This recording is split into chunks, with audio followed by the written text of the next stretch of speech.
Madaling araw. Katitigil lang ng ambon nang pumasok ang tatlong tauhan ng maintenance sa labas ng Delgado Tower. Ang intensyon lang nila ay inspeksyonin ang mga dadaanan nila para sa trabaho gaya ng nakagawian. Pero bago pa man tumapak ang mga paa nila sa basang semento, isang masangsang na amoy ang sumalubong sa kanila, amoy ng sunog na bakal na humalo sa isang bagay na mahirap ipaliwanag. Mula sa kadiliman ng gilid ng gusali, may narinig silang mahinang kalansing. Parang isang bagay na humahampas dahil sa hangin. Nang itutok nila ang kanilang mga flashlight sa itaas, halos tumigil ang kanilang paghinga. Sa taas ng 35 GE floor, isang figurang nakaunipormeng asul ang nakabitin ng tuwid at naninigas. Dahan-dahang umiikot ang katawan nito, tila nakatitig sa ibaba. Hindi lang iyon, kapag umiihip ang hangin, ang naputol na safety rope ay tila umuusok pa. Parang kasusunog lang. At sa sumunod na saglit, nawala ang figura sa kanilang paningin, nag-iwan lamang ng isang matinis na tunog na masakit sa tainga. Magandang araw sa inyong lahat. Mag-alay muna tayo ng sandaling katahimikan at panalangin para sa kapayapaan ng bawat isa. Sana sa pamamagitan nito ay maging mas panatag ang ating mga puso at mapuno ng biyaya ang ating mga buhay. Ang umaga ng Mayo 18, 2023 ay tila isang karaniwang umaga para sa libu-libong taong nagtatrabaho sa Business District ng Makati. Masikip ang trapiko, nagsasabayan ang busina ng mga sasakyan, at ang Delgado Tower, isang nagtataasang gusaling gawa sa salamin na simbolo ng karangyaan ng lungsod, ay kumikinang habang sinasalamin ang sikat ng araw. Walang sinuman ang nag-akalang sa loob lang ng ilang minuto, ang buong gusali ay magiging sentro ng pinakamalaking kaguluhan sa nakalipas na dekada. Bandang 9:00 ng umaga, si Mang Selmo, isang security guard, ay nag-ikot sa plaza sa harap ng gusali. Inakala niya na ang malakas na kalabog na bigla niyang narinig ay galing sa mga kargamentong nahulog mula sa isang delivery truck. Ngunit ang nakita niya ay halos magpalupaypay sa kanyang mga tuhod. Sa canopy ng third floor, bumagsak ang katawan ng isang lalaking nakaunipormeng asul. Nakatagilid ang posisyon nito. Nakapulupot sa katawan ang safety harness, pero malinis ang pagkakaputol nito. Agad na napuno ang lugar ng maliliit na bubog ng salamin. May kasama itong mga itim na durog na bagay na parang galing sa sunog. Sino yan? Tumawag kayo ng management, bilis, sigaw ni Mang Selmo na nanginginig ang boses. Ang taong iyon ay si Ricky Andrada, 33 taong gulang. Isang window cleaner na may higit 7 taong karanasan. Nagtatrabaho siya sa ilalim ng Clean Pro Facilities, ang unit na responsable sa pagpapanatili ng kalinisan ng salamin ng buong gusali. Kilala si Ricky bilang isang maingat na manggagawa, hindi sumusugal at laging may dalang spare na kagamitang pangkaligtasan. Dahil sa reputasyon niyang ito, ang trahedya ng kanyang pagkahulog ay agad nagdulot ng malaking palaisipan. Sa loob lang ng 5 minuto, napuno ang harapan ng Delgado Tower ng sigawan ng mga taong natataranta, mga taga-management na nagtatakbuhan, at mga security guard na naglalagay ng police line. Isinara ang lobby ng gusali. Ang mga empleyadong karaniwang abala sa paglabas-masok ay biglang tumigil, nakatingin sa direksyon ng canopy na namumutla ang mga mukha. Ilang kababaihan ang nagtakip ng bibig. Ilang kalalakihan ang umiling na tila hindi makapaniwala. Walang handang makakita ng ganun kalagim na pangyayari. Pagkatapos, isang bulong-bulungan ang nagsimulang kumalat. Sabi nila nahulog daw siya mula sa 35 GE floor. Naputol ang safety rope. Naputol o pinutol. Ang mga bulungang iyon ay mahina sa simula. Kalaunan ay naging isang malaking alon ng pangamba. Ang mga pulis mula sa Makati Police Station ang unang dumating, kasunod ang SOCO team mula sa NFEPO. Agad nilang isinara ang access sa 35 GE floor, sa technical floor, at sa rooftop area. Kinumpiska ang bawat CCTV footage. Inisa-isa ang bawat empleyado ng gusali.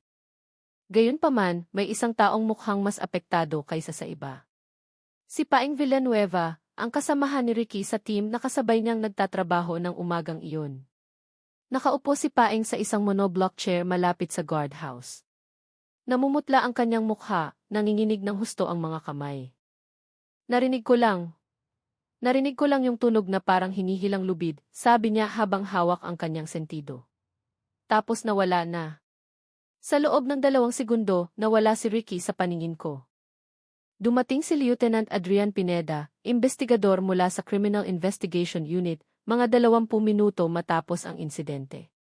Si Lieutenant Adrian, na bihasa sa mga kasong may kinalaman sa technical crimes, ay agad nakaramdam na may mali nang makita niya ang safety rope na natagpuan sa lugar. Lumuhod siya sa tabi ng forensic technician na sumusuri sa putol na bahagi. "Tingnan mo to, sir," sabi ng technician. "Ang dulo nito, hindi na putol dahil sa hatak o puwersa. Malinis, parang ginamitan ng matalim na bagay." Naningkit ang mga mata ni Adrian. Magaspang o pino? Pino. Parang kutsilyong may microserration. Kagamitang pang-industriya. Tumango lang ng dahan-dahan si Adrian, pero mabilis ang takbo ng isip niya. Kung pinutol ang lubid na ito, ibig sabihin ay dapat nasa area ng 35 GA floor ang salarin ilang minuto bago ang insidente. Ang lugar na iyon ay hindi basta-basta mapapasok ng kung sino lang. Tanging mga teknisyan ng gusali at window cleaning team ang may access. Walang ordinaryong empleyado ang pinapayagang tumambay doon. Agad niyang inutusan ang security na buksan ang TV recording ng 35 GA floor. Pero bago pa ma-play ang recording, isang building manager ang nagsalita ng maihalong panik. "Sir, may kakaiba. May isang taong nakauniporme ng teknisyan ang pumasok sa area na iyon mga 7 minuto bago mahulog ang biktima. Pero hindi galing sa kumpanya namin ang uniporme niya." Mabilis na lumingon si Adrian. "Hindi teknisyan ng Delgado Tower?" "Hindi, sir. Abo ang kulay ng uniporme niya, hindi asul o itim na siyang standard namin." Ipinatugtog ang recording. Sa screen, makikita ang isang lalaking naka-hard hat na may logo na hindi kilala. May bitbit na malaking tool bag, pumasok siya sa pintuan ng technical access. Ang nagpapigil ng hininga ng lahat ng nanonood ay ang katotohanang ang e-card reader ng pinto ay hindi nagrehistro ng anumang aktibidad noong bumukas ang pinto. "Kung hindi gumamit ng card, ibig sabihin gumamit ng pisikal na susi, sir," mahinang sagot ng security guard. "Susi na hawak lang ng core maintenance team." Umayos ng tayo si Adrian. Ibig sabihin, may sadyang nagbukas ng daan para sa lalaking ito. Isang tao mula sa loob. Ang sumunod na footage ay nagpakita ng mas nakakakilabot na eksena, ilang segundo lang matapos mahulog si Ricky. Ang misteryosong lalaki ay nakitang tumatakbo pababa ng fire exit at nawala sa gusali bago pa mahigpitan ang seguridad. Samantala, sa pinangyarihan ng krimen, natagpuan ang cellphone ni Ricky na bumagsak hindi kalayuan sa kanyang katawan. Basag na basag ang screen, pero may isang video file na pwede pang i-play. Maingat itong pinanood ni Adrian. Video ito na maihabang 3 minuto. Nare-record ni Ricky ang sarili niya habang nakabitin sa safety rope. Tensyonado ang mukha niya, dinig ang malakas na ihip ng hangin. "Kuya Armand, pakitsik nga to. Masyadong maluwag," sabi niya sa radio. 10 segundo ang lumipas. Umuga ng malakas ang kamera, narinig ang sigaw ni Ricky at nagdilim ang video. Ang pangalang Armand Soriano, ang head technician, ay agad lumabas sa talaan ng investigador. Lalo na nang malaman na si Armand ang huling tao na nag-inspeksyon sa anchor point na ginamit ng biktima araw na iyon. Opisyal na idineklara ni Adrian at nagsimulang ma-realize ng lahat na hindi nahulog si Ricky Andrada dahil sa aksidente. May tumiyak na mahuhulog siya at planado ito. Ang kapaligiran sa 35 GA floor ng Delgado Tower ng umagang iyon ay naging parang vacuum na nagpapabigat sa paghinga ng sinumang pumasok.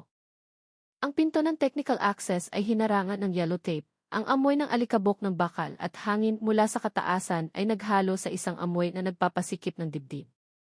Dahan-dahang humakbang si Lieutenant Adrian Pineda, inoobserbahan ang bawat detalye mula sa anchor bolt na nakakabit ng tabingi hanggang sa maliit na gasgas sa semento. Tila may bagay na kinalagkad ng nagmamadali. Nakatayo ang forensic technician malapit sa anchor point na ginamit ni Ricky. "Sir, tingnan niyo to," sabi niya sabay bukas ng maliit na spotlight. May bakas ng init sa metal. Nangingitim, parang na-welding o dinikita ng bagay na may napakataas na temperatura. "Kailan pa napuputol ang safety rope dahil sa init?" bulong ni Adrian. Umiling ang technician. "Hindi ito pwedeng mangyari ng kusa. Pinainitan ito ng sadya." Samantala, may dinalang maliit na bagay ang isang operatiba mula sa sulok ng sahig, isang piraso ng debris. Maliit na metal kasing laki ng kuko. Kulay asul. Ang dulo ay may ngipin galing sa cutting tool, sabi ng teknisyan. Modelong ginagamit pamputol ng steel cable. Napahinga ng malalim si Adrian. Ang ebidensyang ito ay masyadong malinaw, masyadong pulido. Parang sadyang iniwan ng kung sino man ang pirasong iyon para makita nila. Sa isip ni Adrian, lumabas ang isang tanong na nagpatayo ng kanyang balahibo. Sino ang totoong salarin at bakit siya nag-iwan ng bakas na ganito kalinis pero ganito ka-provocative? Sa ibaba ng gusali, nakaupo pa rin si Paeng Villanueva, lupaypay. Blanko ang mukha. Nilapitan siya ni Adrian. Paeng. Binuksan ni Adrian ang notebook niya. Kailangan kong ulitin mo mula sa simula. Anong nangyari bago mahulog si Ricky? Lumunok si Paeng. Nagsimula kaming magtrabaho bandang 8:30. Unang bumaba si Ricky sa work point sa east side ng building. Nagkabit ako ng backup rope. Sino ang huling humawak sa anchor bago kayo magsimula? Si Armand. Si Kuya Armand, sagot ni Paeng na nag-aalangan. Sabi niya, mabilis ang check lang daw. Kagabi pa naghihinala si Ricky. Sabi niya, parang iba yung pakiramdam ng lubid. Parang pinalitan. Nasaan si Armand ngayon? Sabi nila nasa 12 floor kaninang umaga. Pero nung nangyari na, hindi ko na siya nakita. Mabilis na nagsulat si Adrian. Alam niya ang ganitong pattern. May isang taong nawawala sa oras na pinakaalanganin. Nang inspeksyonin ng investigasyon ang control room ng TIS ng Delgado Tower, isang malaking sorpresa ang bumulaga.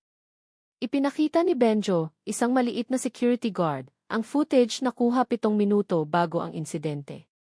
Sir, sabi niya habang pinipihit ang screen. Pinapakita ng recording ang isang lalaking naka-helmet na kulay abo, ay dalang malaking toolbag, naglalakad ng mabilis papunta sa pinto ng teknisyan.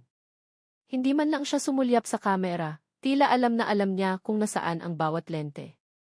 Pero ang nagpasilip ng husto kay Adrian ay nung buksan ng lalaki ang pintong walang label. Walang tunog ng sensor, walang green light ng key access, walang log ng pagpasok. Bumukas ang pinto gaya ng pinto ng bahay na ginagamitan ng ordinaryong susi. Sigurado ka bang access door to ng empleyado? Tanong ni Adrian. 100%, sir, sagot ni Benjo. At ang physical key ay hawak lang ng 2 tao, ang head technician na si Armand Soriano at ang assistant head ng maintenance na si Buddy Antonio. Nasaan si Buddy ngayon? Naka-leave, sir. Nasa Baguio raw simula pa nung makalawa. Bumuntong hininga ng malalim si Adrian. Masyadong maraming kinagkataon sa loob ng maikling panahon. Nang ituloy ang recording, nakita ang lalaking naka-helmet na kulay abo na ibinaba ang bag niya malapit sa ventilation panel. Tumalong ko siya, naglabas ng isang bagay mula sa bag kahit hindi malinaw na nahagip ng kamera. Pahaba ang hugis nito, parang hawakan ng pamputol o industrial solder. Naramdaman ni Adrian ang pagtindig ng kanyang balahibo. I-zoom mo sa kanang kamay. Sinunod ng guard ang utos. Pixelated ang larawan pero may isang bagay na malinaw. Sa pulso ng lalaki, may mahabang peklat, parang galing sa sunog. Agad na inaalala ni Adrian ang kwentong narinig niya mula sa kaso sa GICS dati. Isang illegal technician na gumagamit ng thermal tools na nag-iwan ng permanenteng peklat sa kamay. At ang taong iyon, si Bogs Perez, ay kasisipa lang mula sa Clean Pro Facilities. Nang bumalik si Adrian sa lugar kung saan nahulog si Ricky, mas kumapal na ang mga usisero. Ilang reporter ang nagpupumilit pumasok, sumisigaw ng mga tanong para sa official statement.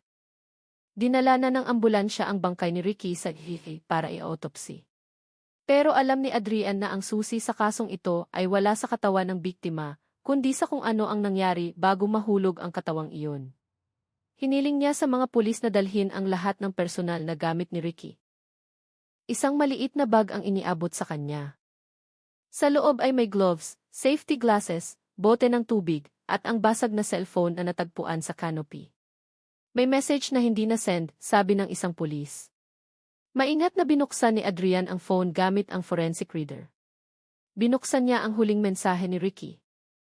Para ito sa isang taong nagngangalang Key Arman. Ang laman ng mensahe ay nagpakabog ng dibdib ni Adrian. Kuya Armand, may nagpalita. Hindi ito yung ginamit natin kahapon. May mali. Pakitsek bago bumaba.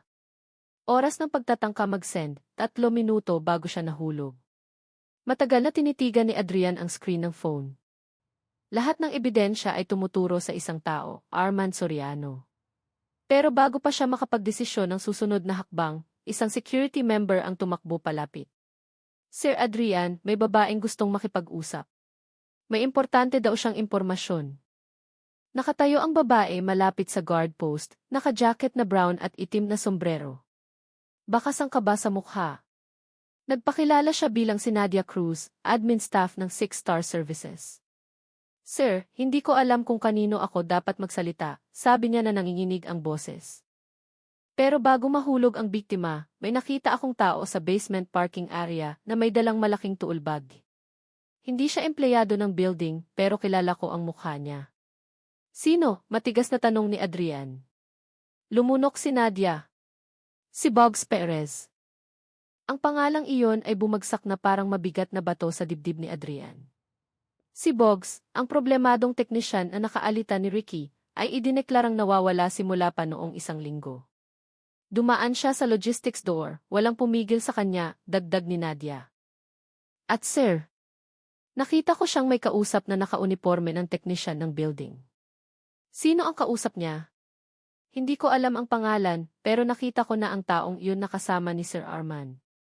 Natahimik sandali si Adrian. Sa di kalayuan, nakatayo ang Delgado Tower ng malamig. Ang mga salamin nito ay sumasalamin sa madilim na ulap na nagsisimulang magtipon. May isang bagay na talagang mali sa nangyayari sa gusaling iyon. At may isang taong malinaw na tumiyak na hindi na makabababa ng buhay si Ricky Andrada mula sa 35 GA floor. Pinigilan ni Adrian ang paggangalit ng kanyang panga. Simula ngayon, sabi niya, ituring nating hindi aksidente ang kasong ito. Isa itong pamamaslang. At pamamaslang na pinagplanuhan ng maigi. Sa parehong oras, nang walang sinumang nakakaalam, isang maliit na kamera sa sulok ng koridor ng 35 GA floor ang kumurap. Hindi ito opisyal na kamera, hindi bahagi ng sistema ng Delgado Tower. Sa isang madilim na server screen na nasa kung saan, lumabas ang maliit na nakasulat, Omega Phase isa successful. Next target, internal witness. Agad na umalis si Lieutenant Adrian sa plaza area at tumungo sa security control room sa ground floor. Mula sa likod ng makapal na salamin, 12 ng screen ang nagpapakita ng iba't ibang sulok ng Delgado Tower. Pero may isang bagay na agad umagaw ng atensyon niya, ang kamera sa 35 GA floor ay biglang nagdilim. Nagpanik si Benjo, ang security officer, at pinindot ang recovery button. Sir, nakabukas pa yung kamera nung paakyat kayo, ngayon patay na lahat, sabi niyang nanginginig. Lumapit si Adrian. Namatay dahil sa error o pinatay ng kung sino. Chinek ni Benjo ang log system. Namutla agad ang mukha niya. Walang nag-login, walang access. Pero nag-record ang system ng isang automatic command. Command na wala sa database. Kumunot ang noo ni Adrian. Anong command? Lumunok si Benjo. Reset. Full reset command. Isang panig lang ang pwedeng maglagay ng ganitong utos sa sistema, isang inside man na ayaw magsayang ng oras. Inutos ni Adrian na ilipat ang lahat ng recording kaninang umaga sa portable server. Pero 5 minuto pa lang na tumatakbo ang proseso. Tumunog ang alarm. Huminto ang transfer ng data. Dinedeni ng central server ang access, sigaw ng technician. Nagbago ng kusa ang password. Naramdaman ni Adrian ang presyon sa kanyang sentido. May nagbubura ng ebidensya kasabay ng pag-imbestiga nila. Gumawa siya ng mabilis na desisyon. Itigil ang paglipat. Kabutin ang hard disk physically. Kumilos ang mga operatiba para buksan ang metal panel at hilahin ang main storage unit. Eksaktong nung natanggal ang hard disk, kumurap ang lahat ng monitor at namatay ng sabay-sabay. Biglang nagdilim ang kwarto. Isang pangusap lang ang lumabas sa natitirang screen, Omega Active Phase 2. Walang oras si Adrian para magtaka. Dinala niya ang hard disk sa isang maliit na meeting room malapit sa lobby para suriin. Sa kwartong iyon, naghihintay pa rin si Paeng kasama ang dalawang pulis. Sir Adrian, halos hindi marinig ang boses ni Paeng. Kung hindi ito aksidente, ibig sabihin may sadyang pumatay kay Ricky. Tinitigan siya ni Adrian. Paeng, may nabanggit ba si Ricky sa'yo tungkol sa kahit sino na sumubok magpalit ng lubid? Yumuko si Paeng. Naghihinala na siya nitong nakaraang linggo. May ilang bagong lubid sa bodega na may serial number na hindi tugma. Sabi niya magre-report siya, pero natatakot siyang mapagbintangang naninira. Sinabi niya to kay Armand? Opo. Pero sabi lang ni Armand, ako nang bahala.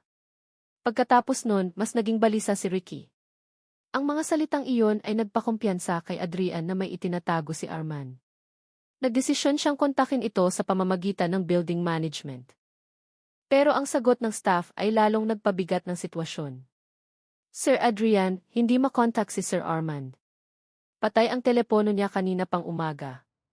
Inikom ni Adrian ang kanyang kamao. Ipa-search siya sa team. Mula sa maintenance room, storage, hanggang basement. Habang kumikilos ang team, dumating na humahango si Nadia Cruz, ang staff ng 6-star services na nagbigay ng info kanina. Sir, may isa pa po, sabi niyang hinihingal. Nagalit ng sobra si Boggs 3 weeks ago pagkatapos ng debate tungkol sa kontrata ng window cleaning tender. Pakiramdam niya, may nagpatalsik sa kanya sa CleanPro facilities. Sino? Inulit ni Nadia ang sagot sa mas mahinang boses. Si Sir Armand. Dito na nagsimulang luminaw ang mga piraso. Sinibak si Boggs, si Armand ang hinihinalang nagpabagsak sa kanya. Nakatukla si Ricky ng paglabag, pinalitan ang safety gear. Pagkatapos ay nahulog si Ricky matapos inspeksyonin ni Armand ang anchor. Pero may isang bagay na gumugulo sa isip ni Adrian. Kung gusto ni Boggs na maghiganti kay Armand, bakit si Ricky ang naging biktima? Pakiramdam ni Adrian ay may motibong hindi pa nabubunyag. Hindi nagtagal, isang pulis ang tumatakbong lumapit. Sir, may nahanap kami sa maintenance room sa 18B floor. Agad na sumakay si Adrian sa service elevator. Pagbukas ng pinto, sumalubong ang amoy ng bakal at langis. Magulo ang kwarto, hinalughog ang mga drawer, nagkalat ang mga gamit. At sa sahig, may maliliit na tulo ng dugo na tuyo na. Hindi ito dugo ng biktima, sabi ng teknisyan. Iba ang type. Mukhang bago. Sobrang bago. Sa sulok ng kwarto, may nakabukas na locker. Sa loob nito ay ang technician vest na may bordang pangalan, Armand Soriano. Pero ang nagpatigil sa lahat ay ang sumunod na bagay, ang physical key ng pinto ng technician na dapat ay laging nakasabit sa baywang ni Armand. Kung nandito ang susi, bulong ni Adrian. Ibig sabihin, ang lalaking nakaunipormeng abo na pumasok sa 35 GA floor kanina ay imposibleng gamit ang susi ni Armand, dugtong ng isang pulis.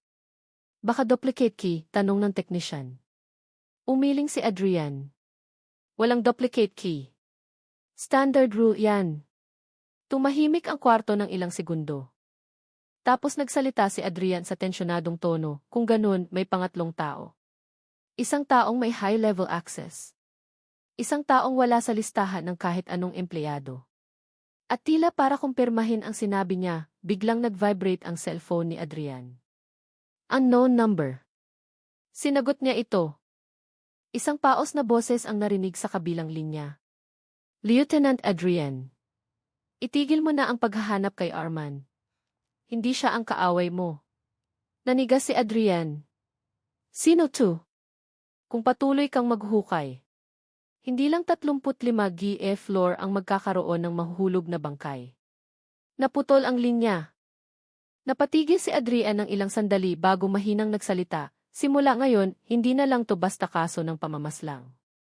Isa itong babala. At ang Delgado Tower ay nakatayo ng tahimik. Sa labas ng bintana, tila nakamasid ito sa kanila. Hawak pa rin ni Adrian ang nag-vibrate na telepono nang maputol ang tawag.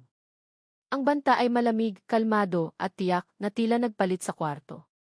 Nakatingin si Paeng kay Adrian mula sa sulok ng kwarto. Tensyonado ang mukha. Sir, sino yun? Tanong ni Paeng ng mahina. Hindi sumagot si Adrian. Tinitigan niya ang screen ng cellphone na nagpapakita ng unknown, no caller ID, saka ibinulsa ito. Ituloy natin ang paghahanap. Kung sino man ang tumawag, alam niya ang galaw natin. Lumabas siya ng maintenance room, kasunod ang 2 pulis.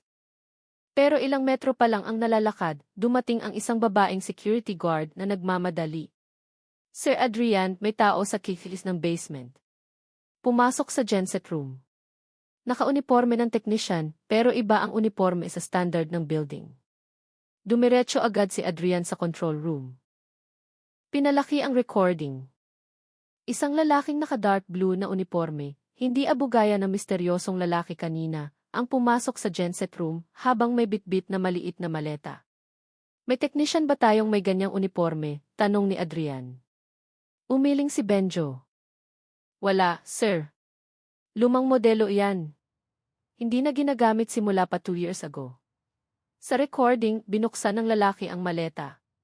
Ilang sandali pa, naglabas siya ng bagay na hugis silindro at inilagay sa likod ng isa sa mga panel ng makina.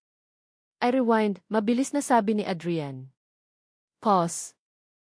Huminto ang screen sa sandaling malinaw na nakita ang device. Automatic circuit breaker yan, bulong ng technician sa likod. Mas malala pa dyan, mahinang sagot ni Adrian. Trigger jammer yan. Kayang putulin ang camera, door access, at alarm sa isang specific radius. Ibig sabihin, may naghahanda ng susunod na hakbang. Gumawa ng mabilis na desisyon si Adrian. I-lock ang lahat ng access sa basement. Hanapin ang lalaking ito. Pero bago pa man maisakatuparan ang utos, kumurap ang kuryente sa basement floor ng 1 beses. 2 beses. Tapos, blackout. Buhayin ang backup genset, sigaw ng officer. Ilang segundo ang lumipas, bumalik ang ilaw. Pero nang mag-online ulit ang sistema, ang mga monitor ay nagpakita ng iisang mensahe sa lahat ng channels, Omega. Clean cycle initiated. Hinilot ni Benjo ang sentido niya. Sir, napasok ang firewall natin. Itinaas ni Adrian ang kamay para patigilin siya, nakafocus sa huling recording bago mag-blackout. Nang i-replay ang basement footage, napanood nila ang bagay na nagpatahimik sa buong kwarto. Lumingon ang lalaking naka-dark blue na uniforme sa direksyon ng kamera.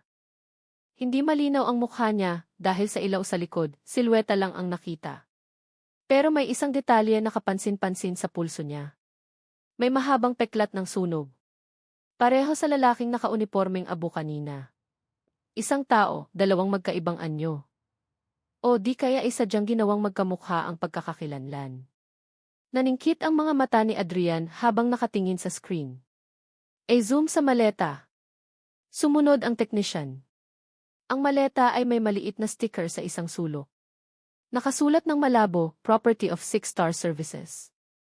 Si Nadia Cruz, nakararating lang sa kwarto, ay napagtakip ng bibig. Yan.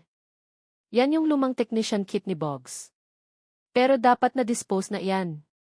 Kung ganun, bakit biglang lumitaw sa basement ng Delgado Tower? Tanong ni Adrian.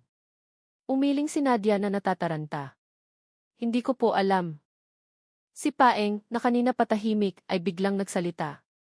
Sir, madalas gamitin ni Boggs ang ganyang maleta dati. Bumaling si Adrian. May peklat ba si Boggs sa pulso? Mabilis na tumango si Paeng. Opo. Galing nung nagtrabaho siya sa project sa Cebu. Nakwento niya minsan. Nagdesisyon si Adrian. Punta tayo sa basement ngayon din ni. Bumaba sila gamit ang fire exit stairs. Dinig ang mahinang ugong ng malalaking makina. Ang hangin ay maalinsangan, amoy langis at init ng makina na nagpapabigat sa paghinga. Pagpasok sa genset room, binuksan ni Adrian ang flashlight. Ang mga metal panel ay nakatayo na parang pader na bakal. May naririnig na tulo ng tubig mula sa sulok ng kwarto. Biglang hinawakan ni Paeng ang balikat ni Adrian. Sir, tingnan niyo iyon. Sa likod ng isa sa mga panel, may nakatagong bagay. Isang dark blue na technician jacket. Basa at punit-punit sa ilang bahagi. Sa bulsa nito, may isang maliit na bagay, ace card ni Armand Soriano. Kay Kuya Armand yan, sigaw ni Paeng. Kinuha ito ni Adrian gamit ang gloves. Tunay ang card, hindi peke. Ibig sabihin, nandito si Armand o dinala siya dito. Yinakap ni Nadia ang sarili. Nanginginig ako. Sir, anong ibig sabihin nito? Huminga ng malalim si Adrian. Ibig sabihin, may gumagamit sa pagkakakilanlan ni Armand. Isang taong gusto tayong papaniwalain na si Armand ang may sala. Sinuri niya palalo ang dark blue jacket. Sa loob nito, may maliliit na talsik ng dugo. Bumulong ang forensic technician, Sir, mukhang nanlaban. Palakas ng palakas ang ugong ng makina, tila nagbibigay ng pressure. Tumingin si Paeng kay Adrian na may takot sa mga mata. Sir, kung inosente si Armand. Ibig sabihin kung sino man ang maisuot ng jacket na to. Tinapos ni Adrian ang pangungusap. Ay nasa loob pa rin ang gusaling ito. At eksaktong paglabas ng mga salitang iyon, isang tunog ng nahulog na bakal ang narinig sa kadiliman ng kwarto. Mahina, pero sapat para manigas ang lahat. May nagmamasid sa kanila mula sa napakalapit na distansya. Ang tunog ng bakal na iyon ay umalinggaw sa madilim na genset room. Hindi malakas, pero sapat para patigilin ang lahat na parang mga estatwa. Ang kumukurap na emergency light ay nagpagalaw sa mga anino ng makina sa pader na tila mga buhay na nilalang. Dahan-dahang itinaas ni Adrian ang kamay, senyales na tumahimik. Pinigil ni Paeng ang hininga niya. Si Nadia naman ay nagtago sa likod ng electrical panel. Binuksan ng dalawang pulis ang kanilang mga flashlight. Ang ilaw ay gumalaw, sinuyod ang masikip na espasyo sa pagitan ng mga makina at poste ng semento. Unang kumilos si Adrian. Dahan-dahan siyang naglakad papunta sa pinanggalingan ng tunog. Nakataas ang kanyang baril. Maayos ang kanyang mga hakbang, halos walang tunog. Pero sa bawat galaw niya, ang ugong ng makina ay tila sumusunod mula sa ilalim ng sahig. Nang makalapit siya, nakita niya ang bagay na nahulog, isang malaking tornilyo na gumulong sa ilalim ng isang panel. Pero ang panel na iyon ay bahagyang nakabukas. Sininyasan ni Adrian ang dalawang pulis na lumapit at humanda. Buksan ng dahan-dahan, bulong ni Adrian. Hinila ng isang pulis ang metal panel. Tumunog ng mahina ang bisagra. Ang ilaw ng flashlight ay tumama sa masikip na espasyo sa likod nito, sapat ang luwag para pagtaguan ng tao. At mayroon ng laman sa loob, isang peres ng technician boots. Malaki ang sukat. Sa tabi nito, may gumpol ang telang basa, parang ipinampiring sa sugat ng nagmamadali. At sa sahig, may bakas ng sapatos na mukhang bago pa. Ang mga bakas ay papunta sa maliit na pasilyo sa likod ng mga makina. Kakaalis lang niya dito, sabi ni Adrian sa napakahinang boses. Napatakip ng bibig si Nadia para pigilan ang sigaw. Sir, lumabas na tayo. Kung may baril siya, paano na? Umiling si Adrian. Kung lalabas tayo, mawawala siya. At kung mawawala siya, baka may mabiktima pa ulit. Sininyasan niya ang team. Pumasok sila sa masikip na pasilyo ng isa-isa. Mas maalinsangan at kulob ang hangin dito, parang bihirang mapuntahan ang tao. Ang liwanag ng flashlight ay tumama sa malalaking tubo, nakalailay na kable, at ilang tumutulong tubig. Tapos ay may nakita si Adrian na nagpabilis ng tibok ng puso niya. Sa dulo ng pasilyo, may tumatakbo, nahagip lang saglit ang likod nito. Matipuno, naka-technician vest na punit-punit, at sa kaliwang pulso ay may mahabang peklat ng sunog. Nawala ang tao sa likod ng kurbada. Habulin niyo, sigaw ni Adrian. Tumakbo sila. Masyadong masikip ang pasilyo, masyadong kulob ang hangin, pero ang mga hakbang nila ay umalingaw ng malakas. Nasa pinakahuli si Paeng, hinihingal pero pilit na sumusunod. Nang makarating sila sa kurbada, wala ng tao sa pasilyo. Harangan ang daan sa taas, utos ni Adrian. Papunta siya sa ventilation room o technician access door. Biglang umandar ng kusa ang sirang speaker sa sulok ng pader, naglabas ng garalgal na static sound.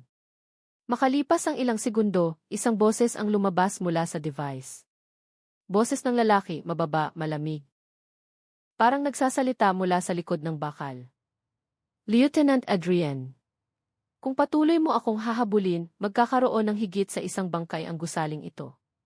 Parang pamilyar kay Adrian ang boses, pero masyadong distorted para makasiguro. Sino ka? Sigaw ni Adrian. Ang taong masyado mo nang matagal na binaliwala, sagot ng boses. May nakita si Ricky na hindi niya dapat nakita. Gaya ni Armand. Gaya mo. Tapos namatay ang speaker. Bumulong si Paeng sa takot. Buhay pa si Kuya Armand. Hindi sumagot si Adrian. Tinitigan niya ang kisam ng ventilation panel. May isang maliit na pinto na kabubukas lang at umuugoy pa ng dahan-dahan. Umakyat siya sa taas, sabi ni Adrian. Hanggang saang floor, sir? Tanong ng isang pulis. Tumingala si Adrian. Mataas. 35 GE floor. Natahimik ang lahat. 35 GE floor. Kung saan nahulog si Ricky. Kung saan pinatay ang kamera. Kung saan huling nakita ang lalaking nakaunipormeng abo. Kinuha ni Adrian ang radyo. Benjo, i-lock mo lahat ng access mula basement hanggang 10D floor. Kami lang ang papasukin mo. Pero magulo ang tunog ng radyo. Sir, hindi ko makontrol ang mga pinto. Nahack na naman ang system. Nagmura ng mahina si Adrian. Ilang access ang natitira? Isa na lang po. East Fire Exit. Eksaktong sa sandaling iyon, kumurap ang ilaw sa pasilyo ng 3 beses bago namatay. Nalubog sa dilim ang kwarto. Flashlight na lang ang tanging liwanag. At mula sa malayo, narinig ang mga hakbang sa itaas nila. Mabigat pero organisadong mga hakbang.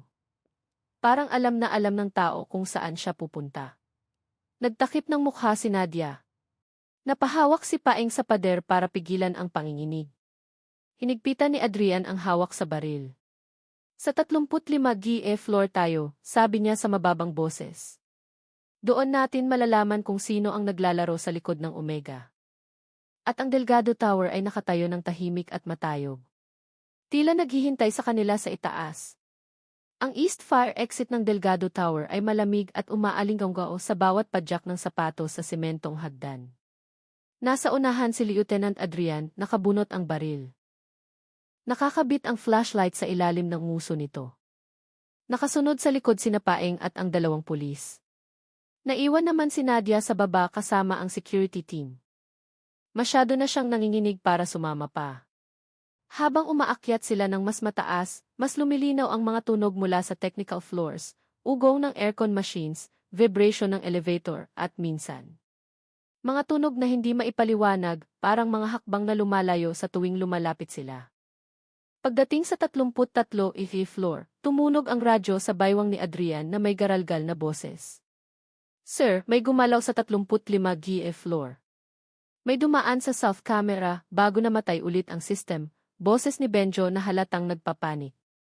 Nakita mo ang mukha? Tanong ni Adrian habang patuloy sa pag-akyat. Hindi po, sir. Silhouette lang. Pero paika-ika maglakad. Parang sugatan. Tapos may peklat sa likod, lumang uniform. Lahat ng palatandaan ay tumuturo sa iisang tao.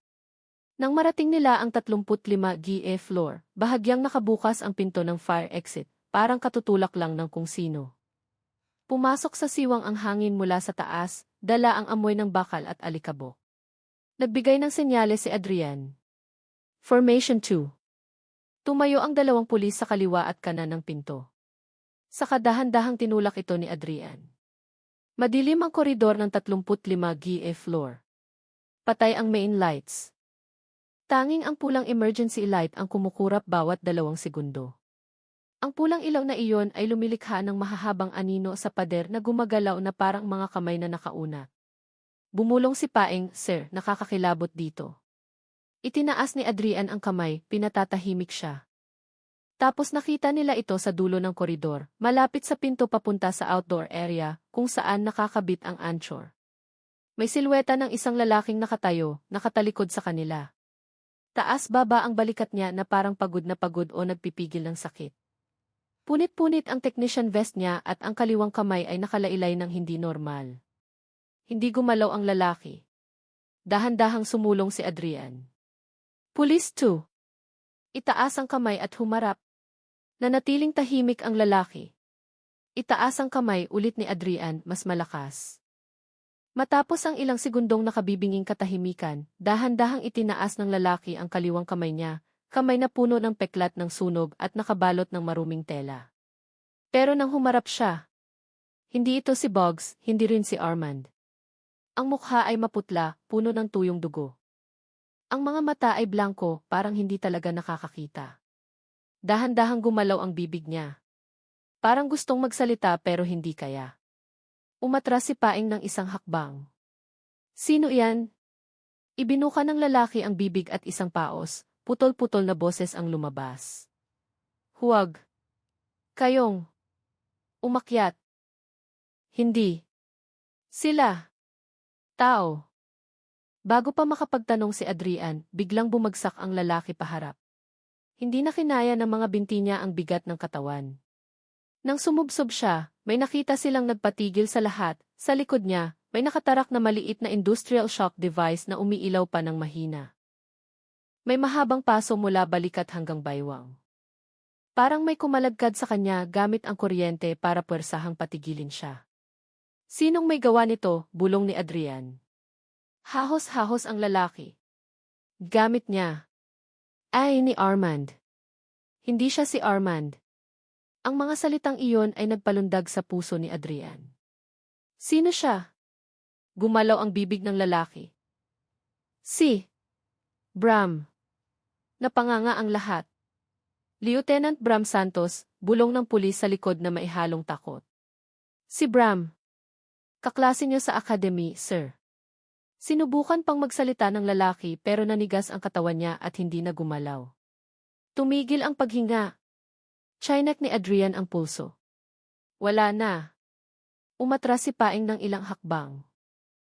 Namumutla. Sir. Nandito si Bram sa building. Tinitigan ni Adrian ang madilim na koridor sa harap nila. Hindi lang siya basta nandito. Siya ang namumuno sa lahat ng ito. Eksaktong paglabas ng mga salitang iyon, kusa ring bumukas ang emergency lights ng floor na iyon. Ang pinto papunta sa outdoor area ay dahan-dahang bumukas. Parang may naghihintay sa labas. At isang boses ang lumabas sa speaker system ng floor, malinis, hindi garalgal gaya kanina. Boses ni Lieutenant Bram Santos. Adrian, kung umabot ka dito, ibig sabihin kasing talino ka nga ng inaakala ko. Tapusin na natin to sa kung saan nagsimula ang lahat. Namatay ang speaker. Tumahimik ulit ang koridor. Pinaigting ni Adrian ang panga habang nakatingin sa pinto sa labas. Puntahan natin siya. At humakbang sila papunta sa gilid ng 35 GA floor kung saan naghihintay si Bram. Agad na humampas sa mukha nila ang malakas na hangin. Pagbukas ng pinto papunta sa outdoor balcony ng 35 GA floor, sumalubong ang malamig na hangin mula sa kataasan na maihalong amoy ng bakal at langis ng makina na naiwan sa bakal na sahig. Ang emergency light ay sumasalamin sa mga bintana ng katapat na gusali, binabasag ang pulang anino na parang eksenang naka-freeze. Nasa unahan si Adrian. Nakasunod si Paing at ang dalawang pulis. Dahan-dahan silang gumalaw sa masikip na maintenance path. Kasing lapad lang ito ng dalawang tabla ng kahoy. Sa ibaba nila, nakalatag ang lungsod ng Makati. Ang mga ilaw ng sasakyan ay parang maliliit na insekto na tumatakbo sa dilim. Sir, mag-ingat po kayo, bulong ni Paeng, halos tangayin ng hangin ang boses. Sa dulo ng platform, sakto sa may answer system, nakatayo ang isang lalaki. Matipuno, nakaunipormeng abo na marumi at punit-punit.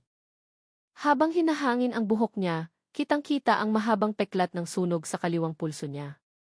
Dahan-dahang humarap ang lalaki. Si Lieutenant Bram Santos. Totoo nga, sabi ni Bram na may manipis na ngiti. Ikaw lang. Ikaw lang ang makakabasa ng mga jejak, bakas, ko hanggang dito. Itinutok ni Adrian ang baril. Bram, ibaba mo ang kamay mo. Nakasakit ka na ng tao. Pwede ka pang sumuko. Tumawa ng maikli si Bram. Mapait. Sumuko kanino? Sa sistemang korap. Sa mga boss na binibili ang lahat ng report natin. Alam mo mismo, Adrian. Alam mong mas malaki ito sa atin. Bram, anong kinalaman mo sa Omega? Tanong ni Adrian, pinapanatili ang distansya para hindi madulas. Itinaas ni Bram ang dalawang kamay niya kapantay ng dibdib, pinapakita ang gloves na may maliit na logo na hugis letrang O. Ang Omega ay hindi organisasyon. Ang Omega ay isang mekanismo. Sistemang naglilinis sa sinumang humaharang. Tumatanggap lang ako ng utos. Utos mula kanino? Malalaman mo pagkatapos mong tumigil sa pagharang. Bigla, mula sa likod ng ventilation pipe sa kaliwa, may taong lumundag palabas. Sumigaw ang dalawang pulis, pero mabilis na sumalakay ang figura. Tinamaan ng ilaw ang mukha nito, ang taong nakita nilang sumusuray-suray sa basement hallway.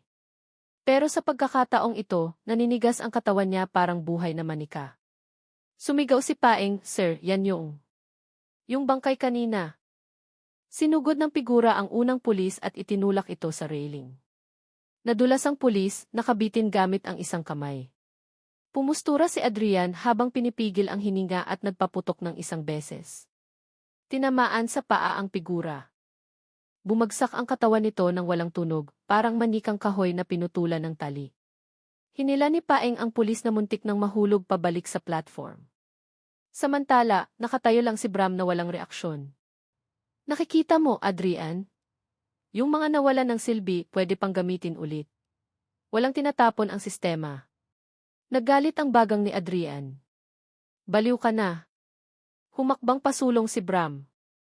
Desperado ako. May kinuha siya sa loob ng vest, isang maliit na remote. Nang pindutin ni Bram ang buton, mabilis na kumurap ang emergency lights ng buong floor. Ang answer machine sa likod nila ay naglabas ng mahinang ugong na yumayanig. Palakas ng palakas. Mabilis na lumingon si Adrian. "Benjo, patayin mo ang power ng answer mula sa control room." Pero walang sagot sa radyo, puro static lang. Itinaas ni Bram ang baba niya. "Pinutol ko na ang signal, Adrian. Hindi mo mapipigilan ang susunod na phase." Lalong lumakas ang hangin, nanginginig ang masikip na platform. Eksaktong sa sandaling iyon, isang anino ang gumalaw sa likod ng bakal na balangkas sa itaas nila. May gumagapang sa structure. Tinuro ito ni Paeng na nanginginig ang kamay. "Sir, iibang tao iyon." Tinutukan ni Adrian ng flashlight. Maputla, basang-basa ang buhok. Si Armand Soriano. Mukhang nanghihina. Parang kumakapit na lang gamit ang huling lakas. Sumigaw si Adrian. "Armand! Diyan ka lang." Ibinuka ni Armand ang bibig. Mga traitor." Pero tulo lang ang dugo ang lumabas sa labi niya.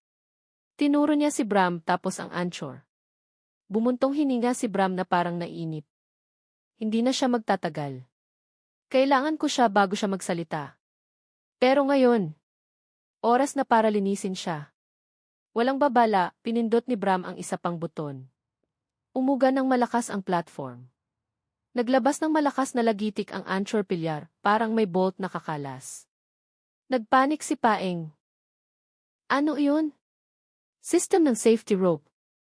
Kapag bumigay yan, patay tayo." Isang bahagi ng bakal na poste ang nagka-crack. Muntik nang mahulog si Armand, nakahawak sa balangkas gamit ang natitirang lakas. Napangiwi si Adrian. "Bram! Itigil mo yan." Ngumisi si Bram. "Hindi bago ka pumili." Lumakad siya sa gilid ng platform, hawak ang remote. "Iligtas mo si Armand o hulihin mo ako. Hindi mo pwedeng gawin pareho." Palakas ang hangin, lalong tumatagilid ang platform. Ang pagpipilian ni Adrian ay nasa loob lang ng ilang segundo. Tinitigan niya si Armand na halos mahulog na. Tinitigan niya si Bram na handang tumalon sa tubo sa labas ng gusali. Tapos nagdesisyon siya. Ang mga segundo ay tila naging minuto. Hinampas ng hangin ang platform ang 35 GA floor na may lakas na halos pumunit sa kapit nila. Nakataylay si Armand sa bakal na balangkas. Dumudugo ang mga daliri at madulas dahil sa pawis. Samantala, nakatayo si Bram sa kabila, hawak ang remote na kumukontrol sa buong anchor system. Ang manipis niyang ngiti ay tila ninanamnam ang bawat segundo ng kaguluhan. "Bilisan mo," mahinang sabi ni Bram. Natatakpan ng hangin ang boses niya. Nagka-countdown na ang sistema. Pag-abot sa 0, kusang bibigay ang anchor post na to. Ayaw mong madagdagan ang biktima, di ba? Tinitigan ni Adrian si Bram ng isang segundo bago lumingon kay Armand. Walang oras para mag-isip ng matagal, agad siyang nagdesisyon. "Paeng! Hulihin mo si Bram pag gumalaw siya." Tumalon si Adrian papunta sa bakal na balangkas. Inabot ang balikat ni Armand. Kapit, Armand. Tara, sigaw ni Adrian habang hinihila ang katawan nito buong lakas. Umungol si Armand, kapos ang hininga. Sir. Wag niyo na akong intindihin. Si Bram. Hindi siya ang huli. Hawakan mo ang kamay ko. Inabot ni Adrian ang pulso niya. Iangat mo ang katawan mo. Samantala, tumawa lang ng mahina si Bram. Lagi na lang, Adrian. Yan ang nagpapahina sa'yo. Itinutok ni Paeng ang baril. Huwag kang gagalaw. Hindi sumagot si Bram. Sa halip, pinindot niya ang isa pang baton sa remote. Renan gihis. Umuga ng malakas ang platform. Nagbuga ng spark ang main bolt ng Anchor. Nagsimulang mag-crack ang steel structure parang butong nababali. Sumigaw si Paeng, Sir. Pag bumagsak ang pundasyon, tepok tayong lahat. Kalahati ng Anchor pilyar ang humiwalay sa upuan nito, dahilan para umugoy ng ligaw ang platform. Muntik nang mahulog si Paeng. Pero kumapit siya sa bakal na rehas. Naggalit ang ngipin ni Adrian. Hinila si Armand gamit ang buong natitirang lakas. Sige pa. Konti na lang. Sa huling sigaw, nayahon din ni Armand ang sarili sa platform. Bumagsak ang katawan niya sa bakal na sahig. Nang ligtas na si Armand, agad na itinutok ni Adrian ang baril kay Bram. Ibaba mo iyang remote. Sa unang pagkakataon, tumigil sa pagngiti si Bram. Tinitigan niya si Adrian ng tinging mahirap basahin, halong dismaya, paghanga at galit. Kung ganun, gawin natin sa lumang paraan. Hinagis ni Bram ang remote sa gilid. Bumulusok ito pababa ng gusali. Pagkatapos, tumakbo si Bram papunta sa gilid ng platform. Paeng, harangin mo, sigaw ni Adrian. Hinabol ni Paeng, pero masyadong mabilis si Bram. Sa isang talon, inakyat ni Bram ang bakal na balangkas papunta sa technical path, na mas mataas, mga 2 metro sa itaas ng platform. Tumigil ka, Bram. Nagpaputok si Adrian ng isa. Bang! Tumama ang bala sa tubo. Tumalsik ang mga piraso ng metal. Tuloy pa rin si Bram sa pag-akyat, maliksi ang katawan na tila kabisado ang bawat pulgada ng istruktura ng Delgado Tower. Pagdating sa taas na balangkas, sumigaw si Bram. Akala mo ako lang ang Omega? Mas malaki pa to. Tinuro niya ang ibaba ng gusali sa direksyon ng lungsod na puno ng ilaw. May 12-dosenang tower pa. 12-dosena. Sinundan siya ni Adrian sa taas ng balangkas ng walang pag-aalinlangan. Napakalakas ng hangin kaya halos liparin ang katawan niya. Inalalayan ni Paeng si Armand na halos himatayin na. Sir, mag-ingat kayo. Nakarating si Adrian sa taas na balangkas. Nakatayo si Bram sa dulo ng steel beam. Malayo sa safety railing. Ang usok mula sa aircon vents ng gusali ay nagpapalabo sa paligid. Hingal na hingal si Bram. Mandur, umatras ka, sabi ni Adrian sa mas malumanay na boses. Tumitig lang si Bram sa malayo, sa ibaba. Ang dilim ng syudad. Hindi ako aatras. Naghahawan lang ako ng daan, Adrian. Hindi mo naiintindihan. Ang kalaban natin ay hindi tao. Sila ay sistema. Sila ang pumipili kung sino ang mabubuhay at sino ang mahuhulog. Itinaas niya ang kamay na puno ng peklat, pinapakita ang markang O na nakapaso sa balat. Ito ang tanda ng isang executor. Hindi mo na kailangang ituloy to, sagot ni Adrian. Tinitigan ni Bram si Adrian ng mga matang malungkot. Masyado na akong malalim, Adrian. Tapos ngumiti si Bram, ngiting iba sa kanina. Ngiti ng taong nagparaya na sa lahat. Paalam. At humakbang paatras si Bram. Nahulog ang katawan niya mula sa 35 GA floor. Bram, sigaw ni Adrian, inaabot ang hangin. Bumagsak ang katawan ni Bram sa istruktura ng salamin sa lower level na may tunog na bumasag sa katahimikan ng buong 35 GA floor. Napatakip ng bibig si Paeng. Umiiyak ng putol-putol si Arman. Tumigil sandali ang hangin, tila nanigas sa gulat. Nakatayo ng matagal si Adrian bago may nahagip ang mga mata niya. Sa pwesto kung saan nakatayo si Bram kanina sa ibabaw ng steel beam, may isang maliit na flash drive na nakasabit gamit ang electrical tape. Kinuha ito ni Adrian gamit ang nanginginig na kamay. Sa flash drive, may nakasulat na isang salita, ituloy. Tinitigan ni Adrian ang lungsod sa ibaba, ang mga ilaw ay kumukurap na parang signal. Hindi pa tapos ang Omega. At si Bram ay isa lamang piyesa ng bagay na higit na mas malaki. Matagal na nakatayo si Adrian sa ibabaw ng steel beam. Hinahampas ng malakas na hangin ang damit niya, pero hindi gumagalaw ang katawan niya. Nasa kamay niya ang maliit na itim na flash drive. Malamig. Magaan. Pero pakiramdam niya ay kasing bigat ito ng lahat ng kamatayang naganap ngayong gabi. Lumapit si Paeng. Maputla. Sir. Si Bram talagang. Tumango ng marahan si Adrian. Pinili niya ang sarili niyang daan. Lumunok si Paeng, nakatingin sa flash drive. Sir, ano yan? Ebidensya. Hindi sumagot si Adrian. Ibinulsa niya ang flash drive sa loob ng kanyang tactical vest. Kailangan na nating bumaba. Kailangan ni Armand ng gamutan. Iniwan nila ang platform na umaalog pa rin ng mahina.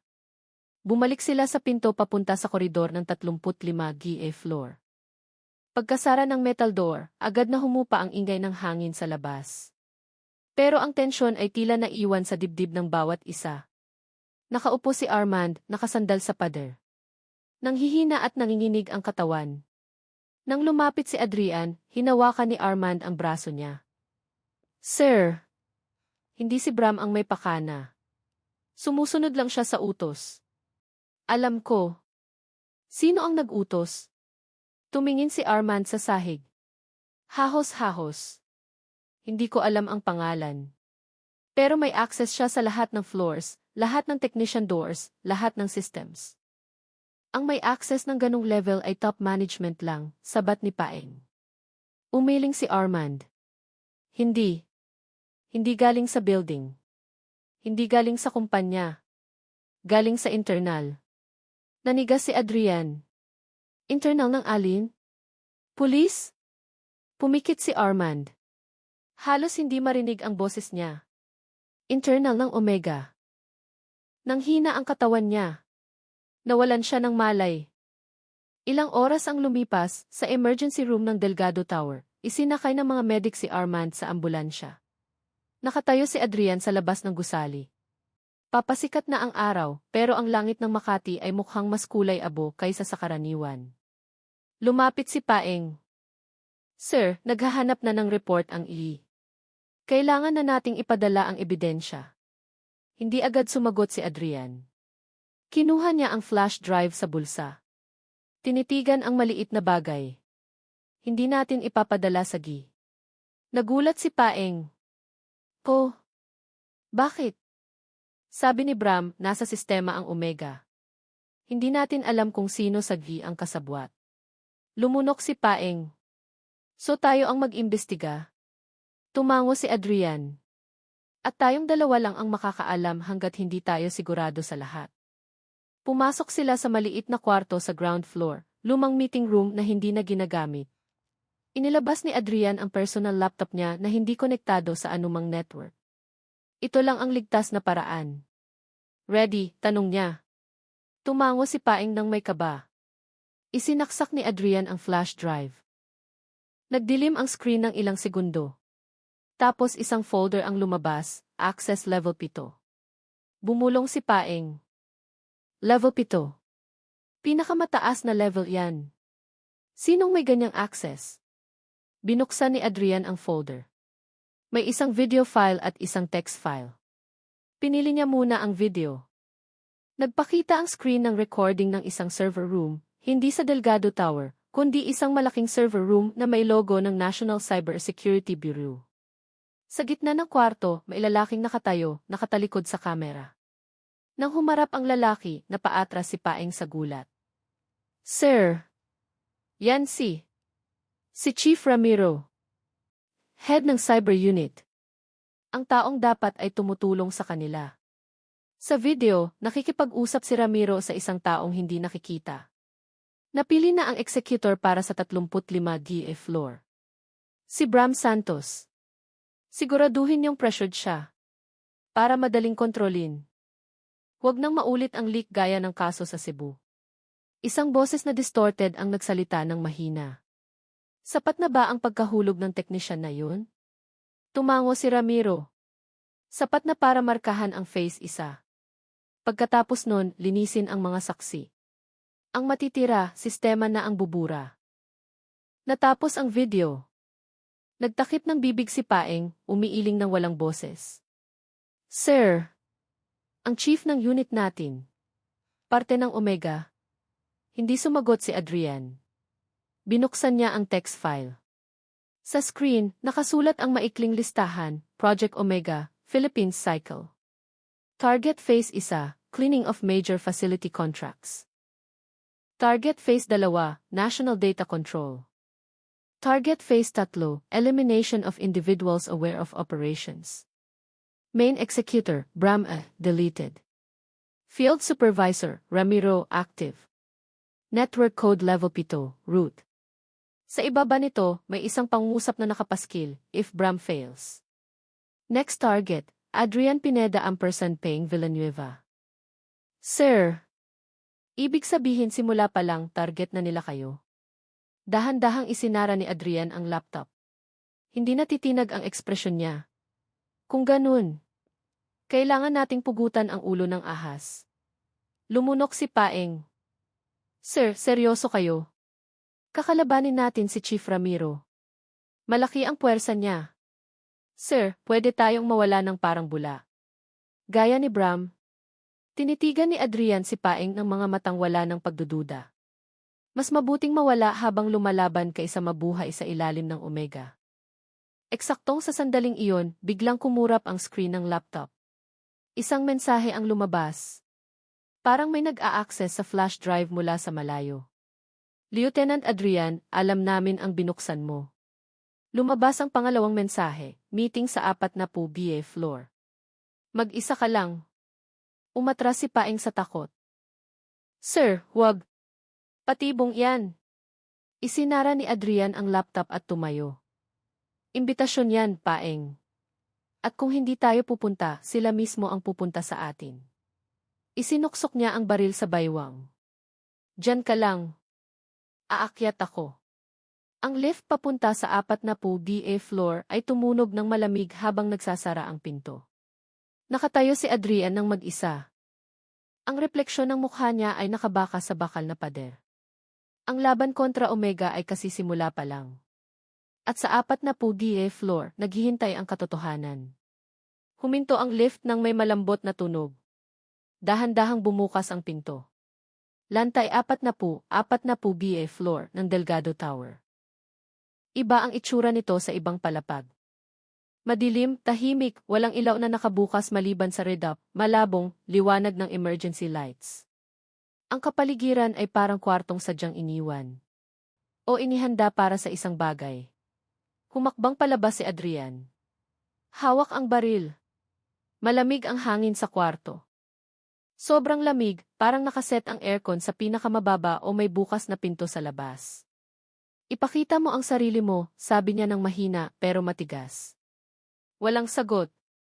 Naglakad siya lagpas sa bakanting kwarto na may malalaking salamin na nagpapakita ng panorama ng Makati City. Pagdating sa dulo ng kwarto, nakita niya ang maliit na pinto ng bakal na nakabukas papunta sa private server room ng 40 BA floor. Doon, tinatanglawan ng puting liwanag ang isang lalaking nakatayo sa harap ng server rack. Si Chief Ramiro. Dahan-dahang humarap ang lalaki, may payapang ngiti sa mukha. Sa wakas, dumating ka rin, Adrian. Tama nga ang prediksyon ni Bram. Itinaas ni Adrian ang baril. Ikaw ang nag-utos kay Bram na patayin si Ricky. Ikaw ang nagmanipula sa sistema. Parte ka ng Omega. Itinaas ni Ramiro ang kamay. Pero hindi sa posisyon ng pagsuko. Mas parang isang taong nagtuturo sa klase. Hindi mo pa rin naiintindihan, Adrian? Ang Omega ay hindi pumapatay para sa kapangyarihan. Ang Omega ay pumapatay para sa katatagan, stability. Anong katatagan? Pumatay ka ng teknisyan. Ginamit mo ang sarili mong tauhan, sigaw ni Adrian. Lumapit si Ramiro ng ilang hakbang. Kung hahayaan ang mga iligal na kontrata, money laundering at sirang sistema. Ang lungsod na to ay guguho sa ilalim ng sarili nitong korupsyon. Ang Omega ay pumipili lang kung sino ang dapat maunang bumagsak. Wala kang karapatang pumili kung sino ang mamamatay. Tumawa ng mahina si Ramiro. Hindi ba ang sistemang pinagsisilbihan mo ay pumipili rin kung sino ang pwedeng ma-promote, sino ang itatapon, sino ang isasakripisyo? Ang kaibahan lang, mas tapat ang Omega. Nanigas si Adrian. Nasaan ang ibang executor? Sino pang kasabwat? Umiling ng maliit si Ramiro. Hindi mo na kailangang malaman. Sumusunod lang sila sa utos. Gaya ni Bram. Humakbang pasulong si Adrian. Hindi sumunod si Bram. Ginamit siya. Ikaw ang nagtulak sa kanya sa bangin. Ngumisi si Ramiro. Ang mga executor na gaya ni Bram ay mga paon piyesa. Pag nasira, pinapalitan namin. Pinigil ni Adrian ang hininga. At ngayon, gusto mong palitan si Bram. Nang ako. Ngumiti ng mas malapad si Ramiro. Magaling. Matalino ka. Ikaw ang susunod na kandidato. Hinding-hindi mangyayari yan. Hindi to choice, Adrian. Masyado ka ng maraming alam. Kailangan ng sistema ang taong gaya mo. Taong kayang makakita ng dumi at linisin ito ng walang tanong-tanong.